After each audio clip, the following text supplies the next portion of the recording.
নমস্কার,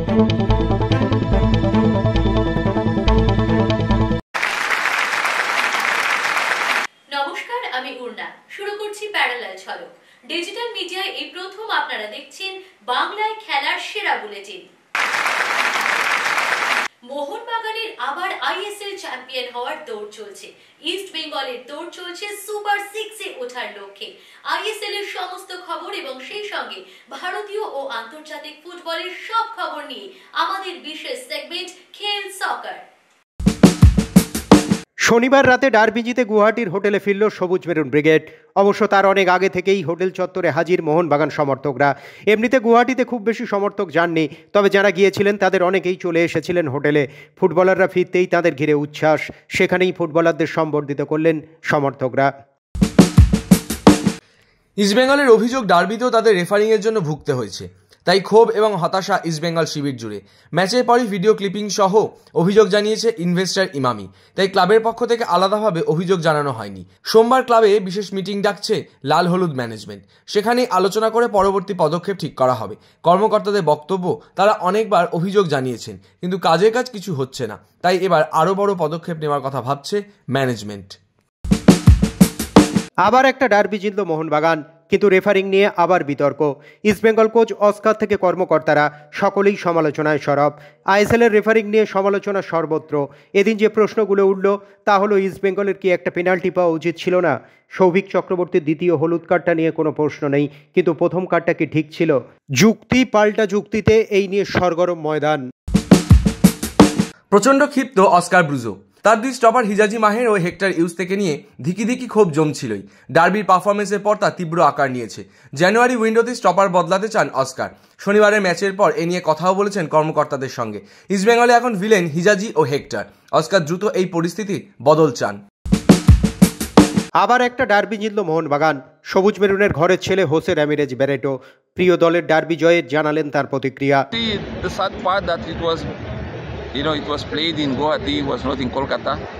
I just planned, to be here during the derby, but unfortunately it's hard to move into Guwahati.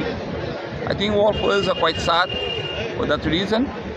But of course, as a Mohammedan fan, I'm happy because Mohammedan had won the derby once again yesterday. And I think good. I think it was good performance. I think Mohammedan fans are happy for that way. Yeah, it's going that way. Mohammedan is showing that it's going a little bit ahead on the table, and I think that's good. That's positive. Hopefully, they're keeping that till the end and win this trophy. Last question: the goal scorer. He scored the goal, the first derby and the second derby as well. We're having a player with,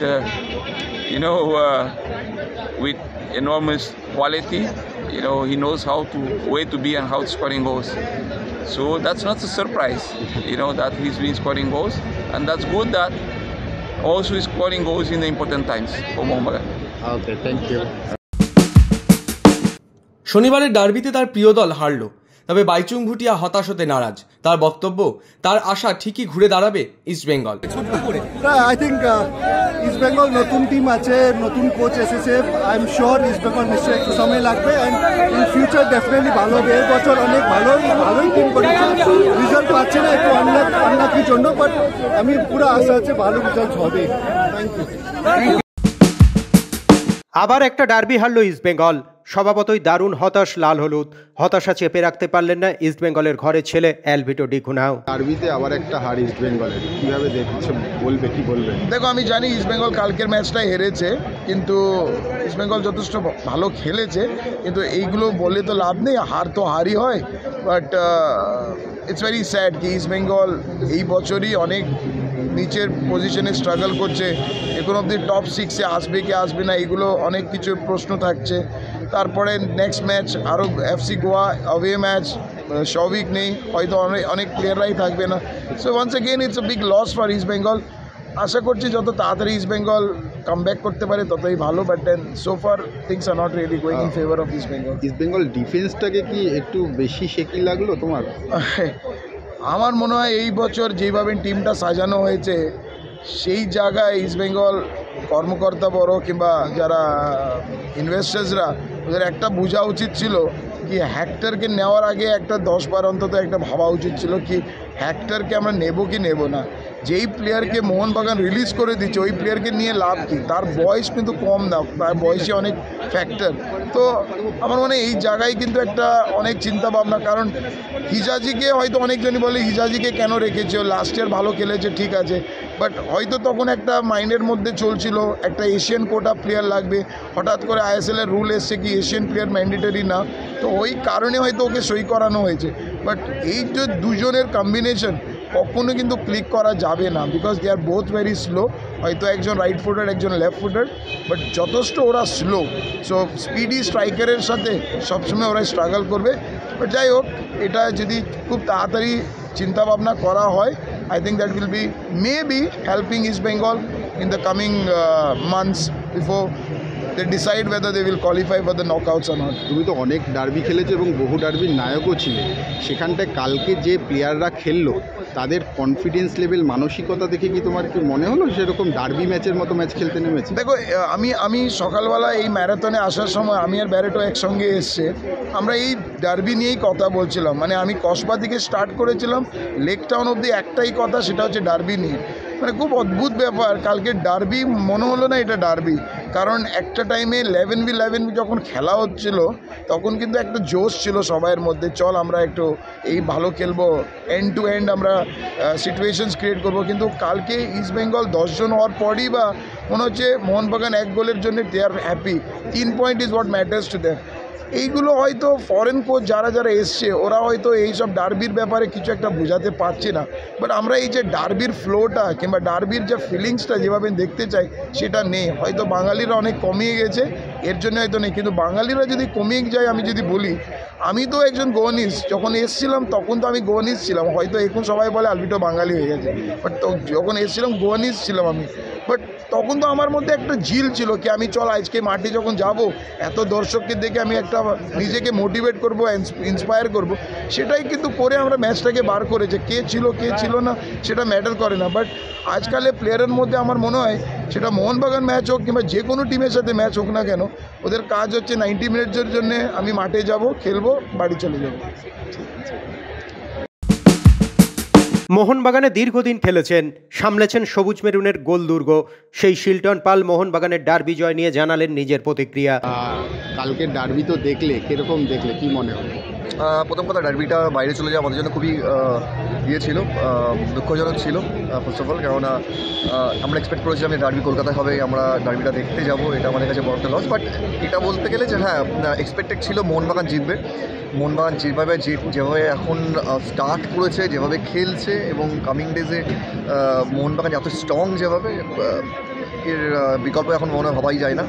as it is ফেব্রুয়ারি নেমেছে এবং জিতেছে, এবং আমার মনে হয়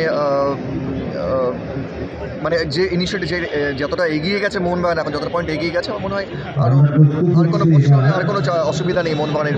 championship আশা করছি খুব একটা অসুবিধা হবে না যদি 2-3টে ম্যাচ জিতে যায়। ডার্বি ম্যাচে যে গোল করে সে নায়ক হয়, কিন্তু ব্যাক টু ব্যাক ডার্বিতে গোল একটা অবশ্যই ডার্বি সবাই যে কোনো একটা প্লেয়ার চুজ করে নেয় যে ডার্বিতে যদি গোল করতে পারে বা ভালো খেলতে পারে, তাহলে সেটা যে কোনো প্লেয়ারের জন্য ভালো, কারণ এটা একটা বুস্ট আপ নেক্সট ম্যাচের জন্য। আর অবভিয়াসলি ডার্বিতে গোল করা ইজ কাইন্ড অফ হিরো, আর আমার মনে হয় পরপর যে গোল করেছে এটা দারুণ ব্যাপার, বিরাট ব্যাপার। রেফারিংটাকে কি বলবে সমর্থকদের মধ্যে? দেখি রেফারি নিয়ে আগেও আমি বলেছি, এখনও বলছি, যেভাবে ইন্ডিয়ান ফুটবল ডেভেলপ করতে হলে সবার আগে রেফারি ডেভেলপ হওয়া উচিত। যতই আমরা ইনফ্রাস্ট্রাকচার ডেভেলপ করি, রেফারিং যদি ডেভেলপ না হয় খুব মুশকিল। আমি আগেও রেফারিংয়ে প্রশ্ন তুলেছি, আমি এটা ইস্টবেঙ্গল ম্যাচে আগেও হয়েছে, কিন্তু এবার মোহনবাগান ম্যাচেও কিছু দেখা গেছে, প্রত্যেকটা টিমই কিছু না কিছু কমপ্লেন করছে রেফারি নিয়ে। আমার মনে হয় এটাকে অবশ্যই ভাবা উচিত রেফারিং নিয়ে। বাংলার ফুটবলারদের নিয়ে দীর্ঘদিন ধরে কাজ করে চলেছেন কোচ রঞ্জন ভট্টাচার্য। মোহনবাগান, ইস্টবেঙ্গল, মোহামেডান ও জাতীয় দলে বাংলার ফুটবলারদের দেখলে তিনি খুশি হন। তাই মোহনবাগানের ডার্বি জয় নিয়ে প্রতিক্রিয়া জানাতে গিয়ে তার মুখে আবার সেই বাংলার ফুটবলারদের না থাকা নিয়ে আক্ষেপ ঝরে পড়ল। গতকালের ডার্বি তো দেখলে, কি দেখলে, কিরকম লাগলো, ভালো লেগেছে কি? ডার্বি কালকে মনে হয়নি হয়তো, মানে এমনি বাইরে ডার্বি, এমনি বাইরে একটা সাধারণ খেলা মনে হয়েছে আমার। একটু সত্যি কথা বলছি, এটাই আমি কালকে দেখছিলাম যে ডার্বি যেভাবে কালকে হলো আর কি, কারোরই সেরকম মোহনবাগান 1 গোল দেওয়ার পর আর গোল করবো না মনে হয় যেন সেই সদিচ্ছাই নেই যে গোল করতে গেলে যে মরিয়া। এবং এটা আরও কারণ হচ্ছে আমাদের, আমি তো সত্যি কথা বলছি, অনেকে অপ্রিয় রাখতে পারে ব্যাপারটা, আমাদের ওই ডার্বি যারা খেলছে অ্যাটলিস্ট পাঁচটা যদি আমাদের বঙ্গ সন্তানরা থাকতো অ্যাটলিস্ট তাদের কিন্তু আমার মনে হয় এই ডার্বির উত্তাপ অন্য হতো। ওই অ্যাকচুয়ালি আমাদের বঙ্গ সন্তানরা ভীষণ কমে যাচ্ছে। ডার্বিটা হাসাহাসি হচ্ছে, আমি মাঠে কাছে দেখেছি জিকসান সিং হাসছে যখন এক গোলে হারছে, এর সাথে হাসাহাসি হচ্ছে। আমি তাই মনে মনে ভাবছি এই ডার্বিতে হাসছে ওই টাইমে 90 মিনিটের মধ্যে মাঠে, ভাবাই যায় না। তো সেই জায়গায় বলছি এগুলো দেখতে হচ্ছে এখন, তো কিছু করার নেই, এটাই হতো পট পরিবর্তন। ইস্ট বেঙ্গল ডিফেন্স মানে কীরকম লাগলো? তবে একটা কথা বলবো যে নুঙ্গাকে লেফট ব্যাক থেকে সেন্টার ব্যাকে নিয়ে এসেছে, এটা আমার খুব ইমপ্রেসিভ লেগেছে। ওকে ওই জায়গাটাই খেলানো উচিত। ইস্টবেঙ্গলে যদি আপনারা যদি এবার মূল্যায়ন করেন, যেটা আমি আগেও বলেছি এই ম্যাচের ডার্বির আগে, যে নুঙ্গাকে লেফট ব্যাক খেলিয়ে এবার কত পয়েন্ট নষ্ট করেছে ইস্টবেঙ্গল, ছোটো ছোটো মিস্টেক। একটা টাইম ও দারুণ খেলছে, কিন্তু ওটা তো ওর পজিশন না, কিন্তু জোর করে ওই জায়গাটা খেলানো হচ্ছে যে ছেলেটি বাঁ পায়ে একটা বল মাথা, বাঁ পায়ে না পারতে পারলো, যেটা মেন যে পজিশানিং। যখন উল্টো দিক থেকে ক্রস আসে, হ্যাঁ, ডিফেন্ডিং এরিয়ায় উল্টো দিক থেকে যখন অপোনেন্ট যখন ক্রসগুলো করছে, সেই সময় কোনো সময় পজিশন ঠিক থাকে না। এবং এর জন্য ছোটো ছোটো ওখানে সেকেন্ডের ফ্যাকশানে 1-1.5 মিটার, মানে 1 মিটার হাফ মিটারের যে পজিশনিং ভুল হলেই কিন্তু গোল হবে। সেই জায়গাতেই তাই হয়েছে। কী বলে প্রচুর ম্যাচ, আপনি যদি লাস্টের আগে এই ডার্বির আগের ম্যাচটাও ইস্টবেঙ্গল গোল খেয়েছে, ফার্স্ট গোল হরেবল, ওই লুঙ্গার কী বলে পজিশনিং ঠিক না যাওয়া, ছাংতে যেটা চলে গেছে। তো এইগুলো লাইন মেনটেন করতে পারছে না। তো সেই জায়গাতে আমি বলবো যে ডিফেন্স করেছে ঠিকই, তবে হ্যাঁ, যেহেতু বাঁ পায়ে কালকে একটুখানি বাঁদিকে এবং ইয়েকে নিয়ে আসছিল, বিষ্ণুকে বাঁদিকটা লেফট সাইডে নিয়ে আসছিল, কিছু কিছু প্ল্যানিং ছিল, ভালো লেগেছে। বাট কী বলে আপনার ইসমাল, তাও ওই বলছি ডিফেন্স নিয়ে কিন্তু ভাবতে হবে। হ্যাঁ, মলিনার কোচিং কিরম লাগলো, যেভাবে অপ্রতিরোধ এই মুহূর্তে দাঁড়িয়ে এতটা এগিয়ে? আমার কনফিডেন্ট লেগেছে মলিনাকে যেন মনে হচ্ছে ডাগাউটও দাঁড়িয়ে যাবে, গোলটা হওয়ার মধ্যে আমি ম্যাচে জিতে গেছি। এটা আমার খুব ভালো লেগেছে। একটা কোচ এত কুল, এত কনফিডেন্টলি কালকে কোচিং করেছে, মানে ভাবাই যায় না। মানে আমি দেখে মাঝে মাঝে ভাবছিলাম যে এই ম্যাচে এত কুল থাকছে কী করে। আমার নিজের মধ্যেই হচ্ছিল, এতটাই কনফিডেন্ট হয়ে গেছে একটা জিততে জিততে জিততে জিততে, যে ম্যাচটা সবসময় যেন আমার কন্ট্রোলে, ইস্টবেঙ্গল পারবে না। কিন্তু যার জন্য সেইভাবে ফোর্সও করছিল না মোহনবাগান যদি কালকে ঠিক করে। এবং সবথেকে বড় কথা একটা জায়গায় বলবো, হ্যাঁ, ম্যাচের একটা জায়গায় টার্নিং কালকে আছে, যেটা হচ্ছে মনবীরের মিসটা যদি না হতো কালকে কী হতো ভগবান জানে। হ্যাঁ, এত তাড়াতাড়ি গোল হয়ে গেছে, তারপরে মনবীর যেটা গিল যেভাবে বাঁচিয়েছে, ওটা কিন্তু ম্যাচের একটা টার্নিং পয়েন্ট, বড় রেজাল্ট না হওয়ার পেছনে। তারপর আস্তে আস্তে মোহনবাগানও নিজেদেরকে খুব গুছিয়ে খেলার চেষ্টা করছিল, তাড়াহুড়ো করছিল। আর রেফারিং নিয়ে কী বলবে? রেফারিং তো তুমিও ভোগ করো। হরেবল কালকে এই ওটা ইস্টবেঙ্গল পেনাল্টি পাবে, এটা কোনো আমি দেখুন মোহনবাগান সমতা রেখে যেতে পারে, যেটা সত্যি সেটা সত্যি, ওটা কালকে 100%।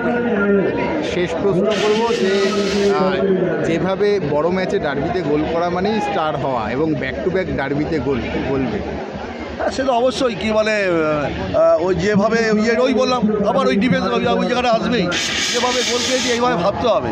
হেক্টর নয় হিজাজি, এরা প্রতিদিনই কম বেশি ভুল করছে, তার ফলে যার খেসারত। হ্যাঁ, তবে অবশ্যই গোল আর ভুলটাকে এনক্যাশ করেছে ম্যাকলারেনকে, তো ভালো বলতেই হবে যে এর জন্যই তাকে এনেছে, যে ডার্বির ম্যাচ, ভাইটাল ম্যাচগুলো সে গোল করে দেবে। তো অটোমেটিক্যালি এর জন্য অবশ্যই তাকে অভিনন্দনযোগ্য। Thank you. শনিবার আইএসএলের সেরা অঘটনটা ঘটিয়ে ফেলল মোহামেডান। লিগ টেবিলে 2 নম্বরে থাকা বেঙ্গালুরু এফসিকে হারিয়ে চমক দিল আন্দ্রে চেরনিসভের দল। বেঙ্গালুরুকে মোহামেডান হারিয়ে দেবে এটা বোধহয় অনেকেই ভাবতে পারেননি, কিন্তু বাস্তবে সেটাই করে দেখালো সাদা কালো ব্রিগেড। নিজেরা গুরুত্বপূর্ণ 3 পয়েন্ট তো পেলই, একই সঙ্গে মোহনবাগানেরও সুবিধা করে দিল। এমন অভাবনীয় জয় তুলে নিয়ে উচ্ছ্বাসে ভাসছে গোটা মোহামেডান পরিবার। টিম আমার ভালো, আজকে যদি আমার কাছে ভালো স্ট্রাইকার হতো, ম্যানেজমেন্ট যদি যে করেছিল টিম, যদি ওরা স্ট্রাইকারের উপরে নজর দিত ভালো করে, আমার ইন্ডিয়ান ছেলেরা খারাপ না, সব 19-20 আছে, কিন্তু ডিফারেন্স করে দেয় শুধু ফরম্যাট। আমার আজকে দেখো ডিফেন্ডার ফ্লোরেন্ট ভালো খেলছে বলে আমরা 3টে ম্যাচে ক্লিনশিপ আছি, কোনো রকমভাবে গোল খাইনি। সেকেন্ড হচ্ছে যে আমাদের যদি স্ট্রাইকার ঠিক থাকতো, আমাদের কালকে যে গোল করেছে কিন্তু আমার মিডফিল্ডার গোল করেছে, ফ্রি কিক দিয়ে করে। স্ট্রাইকারের অভাবের জন্য, না হলে আমার মনে হয় আমরা 5-6 নম্বরেই থাকি। আর ফার্স্ট বছর আছে, আজকে ইস্টবেঙ্গল আমাদের নেবার আছে, আমাদের একই বাংলারই সব টিম, সবার জন্য আমার ভালো শুভেচ্ছা, মোহনবাগানের জন্যও আছে। কিন্তু ইস্টবেঙ্গল একটু জানি না আনলাকি মনে হচ্ছে আমার, কয়েক বছর থেকে অনেক চেষ্টা করার সত্ত্বেও একটা ভালো জায়গায় যেতে পারছে না। ওই রকমই আমাদের আছে, ফার্স্ট ইয়ার আছে, যেহেতু আমরা লার্নিং ইয়ার আছে। আশা করি আমরা এটা আগামী বছর একটু ভালো করে ধরবো, এটা করব। আর আমরা আগেও বলে দিয়েছিলাম যে এই বছর আমাদের খুব ভালো ফলাফল হবে, তার জন্য আমার মনে হয় আশা করাটা উচিত হবে। কালকে জিতে মোহনবাগানের অনেকটা সুবিধা করে। হ্যাঁ নিশ্চয়ই, 8 পয়েন্টের হয়ে গেছে, ঠিক আছে। ওই তো আমরা 3 জন আছি, তার মধ্যে একজন জিতলে একজনের জন্য সুবিধা তো হবেই। শনিবার গুয়াহাটিতে ডার্বিতে মোহনবাগান জিতল, কিন্তু রবিবার বাঘাযতীনের প্রাক্তনদের ডার্বি গোলশূন্য ড্র। বাঘাযতীনের শান্তি স্পোর্টিংয়ের এবার 75 বর্ষ, সেই উপলক্ষে একটি প্রীতি ম্যাচের আয়োজন করা হয়েছিল। মোহনবাগান লেজেন্ডস বনাম ইস্টবেঙ্গল লেজেন্ডস। মোহনবাগান দলকে নিয়ে নেমেছিলেন হোসে র্যামিরেজ ব্যারেটো এবং ইস্টবেঙ্গল দলকে নিয়ে নেমেছিলেন বাইচুং ভুটিয়া। দীর্ঘদিন পর আবার দুই তারকা মুখোমুখি। মোহনবাগান ইস্টবেঙ্গলে খেলা প্রাক্তনরা অংশ নিয়েছিলেন এই ম্যাচে, তবে ম্যাচে কোনো গোল হলো না। দীর্ঘদিন পর আবার একসঙ্গে মাঠে নামতে পেরে আপ্লুত প্রাক্তনরা। পার্সোনালি আমি চাই এরকম ম্যাচ আর হোক, আমি খেলতে পাই, বিকজ নিজের কাজের জন্য I keep travelling quite lot, match খেলতে পারছি না। প্লাস অনেক ট্রেনিংও আমি অনেক মিস করে যাচ্ছি, স্পেশালি ফুটবল ট্রেনিং না থাকলে অ্যাটলিস্ট জিমে গিয়ে হেল্প নিয়ে। তো I just started meditation and yoga. তো নিশ্চয়ই এরকম ম্যাচেস থাকলে আই থিঙ্ক মোর ট্রেনিং করতে পারবে, অ্যান্ড আমি ওর ফিটনেস, আমার নিজের ফিটনেসটা ওর ভালো হবে। বলো, ম্যাচ নিয়ে একটা রিঅ্যাকশন। ভালো, খুব এক্সাইটিং ম্যাচ হয়েছে। দেখে মনে হচ্ছে না সবাই রিটায়ার্ড প্লেয়ার্স, খুব চেষ্টা করেছে, খুব লড়াই করেছে। এটাই হচ্ছে ইস্টবেঙ্গল মোহনবাগান ম্যাচ, কেউ হারতে চাইছিল না। Retired players still they gave they everything.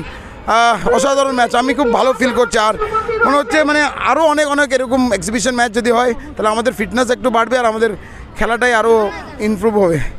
Okay, thank you. Inter Miami ছেড়ে লিওনেল মেসির আবার বার্সেলোনায় ফেরার জোর জল্পনা তৈরি হয়েছিল, কিন্তু এরই মধ্যে আরও একটা বছর মায়ামিতেই কাটাতে চলেছেন মেসি। শোনা যাচ্ছে আর্জেন্টাইন এই তারকা ফুটবলারকে দলে রাখতে নতুন চুক্তিপত্র পাঠানো হয়ে গিয়েছে। 2026 বিশ্বকাপের অন্যতম আয়োজক দেশ আমেরিকা। বিশ্ব ফুটবলের এত বড় প্রতিযোগিতার আগে মেসির মতো খেলোয়াড়কে তাদের দেশ ছাড়া করতে নারাজ মেজর লিগ সকার কর্তৃপক্ষ। ফুটবলের রাজপুত্রকে সামনে রেখেই আমেরিকায় বিশ্বকাপের প্রচার চালানোর ভাবনা রয়েছে তাদের। গত অক্টোবরে ঘরের মাঠে বার্সেলোনার কাছে 4-0 গোলের হার এখনও তাড়িয়ে বেড়ায় রিয়াল মাদ্রিদকে। স্প্যানিশ সুপার কাপের ফাইনালে সেই হারের বদলা নেওয়ার সুযোগ রয়েছে রিয়ালের সামনে। শুধু তাই নয়, বার্সেলোনার সর্বাধিক 14 বার সুপার কাপ জয়ের রেকর্ড ছোঁয়ার হাতছানিও রয়েছে তাদের সামনে। অন্যদিকে লা লিগার শীর্ষে থাকা বার্সেলোনা টানা 5 ম্যাচ জয়ের আত্মবিশ্বাস নিয়েই মাঠে নামবে। সব মিলিয়ে সৌদি আরবের জেদ্দায় এই এল ক্লাসিকো ম্যাচ ঘিরে ফুটবল প্রেমীদের মনে যে ক্রমশ উত্তেজনার পারদ চড়বে তার বলার অপেক্ষা রাখে না। অস্ট্রেলিয়ার কাছে বর্ডার গাভাস্কার ট্রফি খুইয়ে এলো ভারত, তবে এবার সামনে ইংল্যান্ডের বিরুদ্ধে সিরিজ। ভারতীয় দলের সমস্ত খবরের পাশাপাশি ক্রিকেটের যাবতীয় খবর নিয়ে আমাদের বিশেষ সেগমেন্ট লে ছক্কা।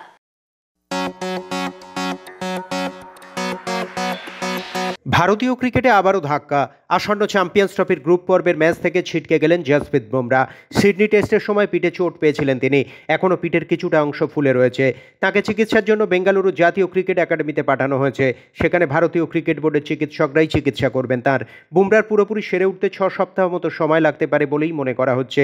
সে কারণে চ্যাম্পিয়ন্স ট্রফির গ্রুপ পর্বের ম্যাচগুলিতে তাকে ছাড়াই নামতে হবে ভারতীয় দলকে। আইসিসি চেয়ারম্যান হওয়ার পর জয় শাহ ছেড়ে যাওয়া বিসিসিআই পদে কে বসবেন তা নিয়ে গত কয়েকদিন ধরে জোর চর্চা চলছিল। বিসিসিআই সহসভাপতি রাজীব শুক্লা থেকে আইপিএল প্রধান অরুণ ধুমল, এমনকি অরুণ জেটলির পুত্র রোহন জেটলি থেকে সিএবি প্রেসিডেন্ট স্নেহাশিস গঙ্গোপাধ্যায়ের নামও বারবার উঠে আসছিল আলোচনায়। কিন্তু শেষ পর্যন্ত বিনা প্রতিদ্বন্দ্বিতায় বিসিসিআইয়ের নতুন সভাপতি নির্বাচিত হলেন দেবজিৎ সাইকিয়া। দেবজিৎ এতদিন বিসিসিআইয়ের যুগ্ম সচিব পদে ছিলেন। জয় শাহর অনুপস্থিতিতে তিনিই অস্থায়ীভাবে কাজ সামলাচ্ছিলেন। এবার স্থায়ী সচিব হতে চলেছেন তিনি। সদ্য শেষ হওয়া বর্ডার গাভাস্কার ট্রফিতে ক্রিকেট ভক্তদের হতাশ করেছেন বিরাট। রানের খরা কাটানো তো দূরের কথা, প্রতিবার আউট হয়েছেন অফ স্টাম্পের বাইরের বলে খোঁচা মেরে। এই খারাপ পারফরমেন্সের জন্য আসন্ন চ্যাম্পিয়ন্স ট্রফির প্রথম একাদশে জায়গা পাওয়া নিয়েও তৈরি হয়েছে সংশয়। এবার বিরাটকে সস্ত্রীক দেখা গেল বৃন্দাবনের পুরোহিত পরমানন্দ মহারাজের আশ্রমে। যদিও এর আগেও বিভিন্ন কীর্তনের আসর বা পুজোপাঠে অংশ নিতে দেখা গেছে তাদের।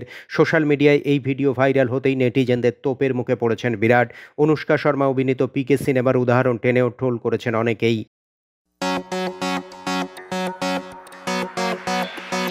ক্রিকেট, ফুটবল ছাড়াও বাকি সব খেলার আপডেট কি?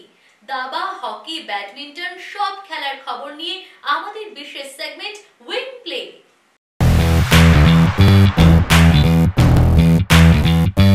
24 বার গ্র্যান্ড স্ল্যাম জিতেছেন নোভাক জোকোভিচ, তার মধ্যে 10 বার অস্ট্রেলিয়ান ওপেন চ্যাম্পিয়ন হয়েছেন তিনি। এবার অস্ট্রেলিয়ান ওপেনে প্রথম রাউন্ডে তার প্রতিপক্ষ ভারতীয় বংশোদ্ভূত নিশেষ বাসব রেড্ডি। তার জন্ম আমেরিকার ক্যালিফোর্নিয়ায়। 19 বছরের নিশেষ এই প্রথম কোনো গ্র্যান্ড স্ল্যামের মূল পর্বে খেলবেন। যদিও এর আগে 2022 সালে ইউএস ওপেনে ছোটদের ডাবলসে তিনি চ্যাম্পিয়ন হয়েছিলেন ওজান ব্যারিসের সঙ্গে জুটি বেঁধে। তৃতীয়বারের মতো মহাসমারোহে ধুমধাম করে হয়ে গেল মণিপাল শ্রীভূমি গোল্ড ম্যারাথন 2025। রবিবারের শীতলতম সকালে শহরের বুকে হাঁটলেন প্রায় 9000 প্রতিযোগী। শুধুমাত্র রাজ্য নয়, দেশ এবং দেশের বাইরে থেকেও প্রতিযোগীরা অংশ নিয়েছিলেন এই ম্যারাথনে। সুদূর আফ্রিকা থেকে এসেছিলেন 10 জন প্রতিযোগী। 21 কিলোমিটার ইভেন্টে ছেলেদের বিভাগে প্রথম হলেন দিবলো, দ্বিতীয় আরিফ আলী এবং তৃতীয় অভিষেক। মহিলাদের বিভাগেও অংশগ্রহণ ছিল চোখে পড়ার মতো। 21 কিলোমিটার মহিলা বিভাগে প্রথম হলেন অমৃতা প্যাটেল, দ্বিতীয় পূজা মণ্ডল এবং তৃতীয় নিশা। 10 কিলোমিটার ছেলেদের বিভাগে প্রথম আশিস পাল, দ্বিতীয় রণবীর এবং তৃতীয় উৎপল মণ্ডল। মহিলাদের 10 কিলোমিটার বিভাগে প্রথম বন্দনা, দ্বিতীয় নিশা প্যাটেল এবং তৃতীয় মৌমিতা রায়। এই ম্যারাথনে মোট পুরস্কার মূল্য ছিল 15 লক্ষ টাকা। শহরের বুকে এমন অভূতপূর্ব ম্যারাথন নিয়ে শ্রীভূমির পক্ষ থেকে সুজিত বসু এবং সমুদ্র বসু টিম প্যারালাল স্পোর্টসকে কি বললেন আসুন শুনে নিই। মানুষ বিশ্বাস আছে, মানুষের ভরসা আছে, মানুষরা এসছে, আজকে এটা আমার অনেক একটা আজকে 9000-এর বেশি পার্টিসিপেন্টস আমাদের Manipal hospital Sreebhumi gold marathon organised by Sreebhumi sporting ক্লাবের এই 3rd এডিশনে আজ পার্টিসিপেট করেছে এবং it's a huge turn out.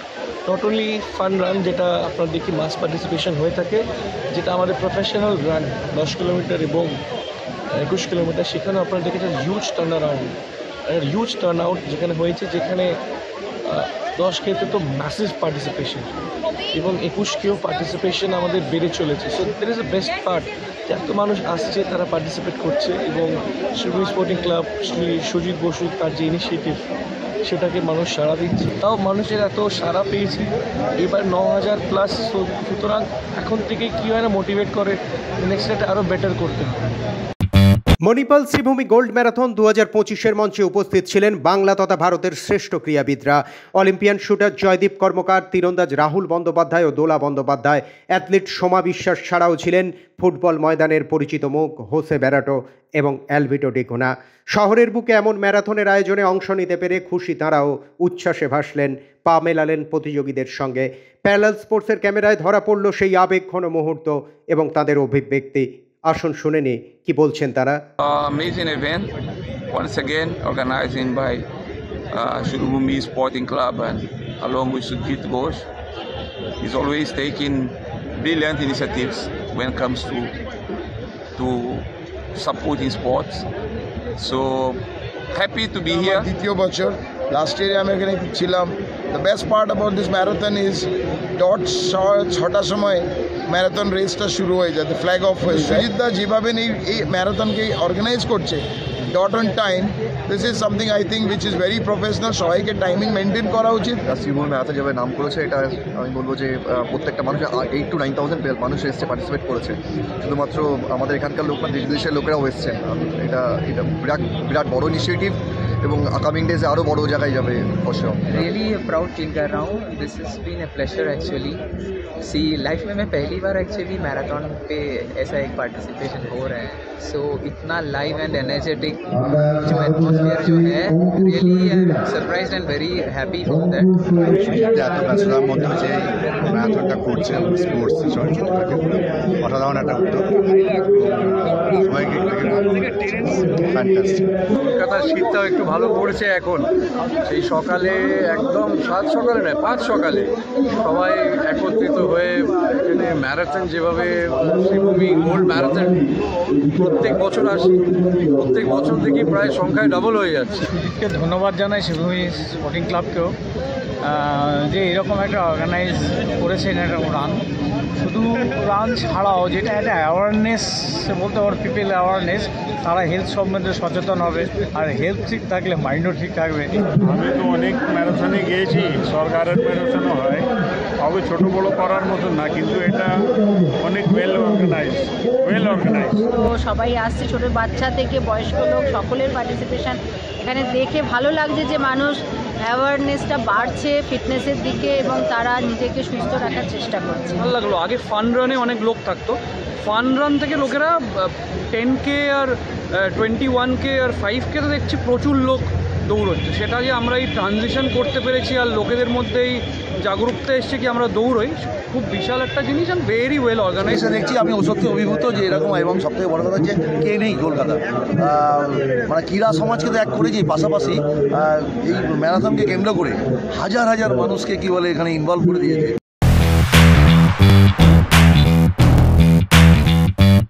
খবরের দুনিয়ায় খেলার খবরের পাশাপাশি নানা রকমের মন্তব্য উঠে আসে, আর সেই সমস্ত মন্তব্যের কোলাজ নিয়ে আমাদের বিশেষ সেগমেন্ট থ্রো ইন। অন্তত দুটো পেনাল্টি আমাদের দেয়া হয়নি, আইএসএল এর রেফারিং নিয়ে হতাশ। সব সময় অজুহাত দেওয়াটা ঠিক নয়, অজুহাত দেওয়া বন্ধ করে রেজাল্ট পাওয়ার চেষ্টা করাটাই উচিত। বুঝি মানুষ যখন ফলাফল পায় না তখন অজুহাত খোঁজে, এটা ঠিক নয়। আমরা আমাদের খেলোয়াড়দের বুঝিয়েছিলাম কি করতে হবে, এবং তারা আজকের ম্যাচে যেভাবে খেলেছে, যেভাবে পরিশ্রম করেছে, তাতে আমি খুব খুশি। ভারতীয় ক্রিকেটের এই ভোগার অন্যতম কারণ হলো তারকা প্রথা এবং নির্দিষ্ট কিছু প্লেয়ারকে সব কিছুর ঊর্ধ্বে রাখা। 2011-12 সাল হোক বা এখন, একই ঘটনা দেখা যাচ্ছে। নিজেদের খারাপ পারফরমেন্সের কারণে তারকা প্লেয়াররা ডোবাচ্ছেন দলকে।